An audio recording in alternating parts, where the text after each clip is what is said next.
हाँ, तो आज हम आपको बताने वाले हैं कोन के बारे में। सही समझा आप, जो कोन खाने वाला होता है या जो कोन मेहंदी में लगाने वाला होता है, उस शेप के जो भी होते हैं उसको कोन बोलते हैं, और हिंदी में उसको बोलते हैं शंकु। हाँ, तो हम सबसे पहले बना लेते हैं।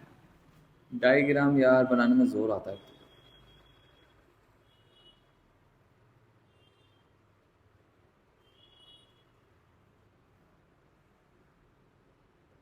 बन गया भाई, चलो। तो ये कोन होता है, ठीक है। अब देखो, इसमें आपको बताऊं, कोन के ऊपर के साइड एक सर्कल बना हुआ है, देखिए। तो आपको पता है सर्कल के जो बीच में होता है उसको सेंटर बोलते हैं, सेंटर पॉइंट, और इसको ओ से दिखाते हैं। और सर्कल के जो पॉइंट से यहाँ तक जो लाइन जाती है इसको हम बोलते हैं रेडियस। आप ये जानते हैं। और ये जो सीधी लाइन ये जा रही है बिल्कुल सीधी, इसको बोलते हैं हाइट। ठीक है। यहाँ से यहाँ तक की दूरी को रेडियस बोलते हैं, यहाँ से यहाँ तक की दूरी को हाइट बोलते हैं। हम सिर्फ कोण की बात कर रहे हैं, ठीक है।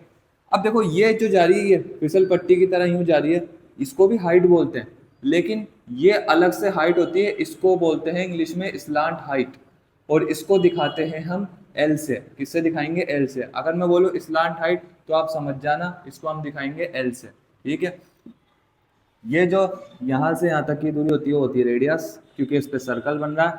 और ये जो यहाँ से यहाँ तक की दूरी होती है वो होती है हाइट, सीधी हाइट। और जो टेढ़ी हाइट जाती है उसको स्लांट हाइट बोलते हैं सर्किल में। इन सब के अपने अपने फॉर्मूले होते हैं। जैसे कि मान लो आपको है ना, कभी कभी ऐसा होता है, आर, एच और एल, इन तीनों का अपना अपना संबंध होता है।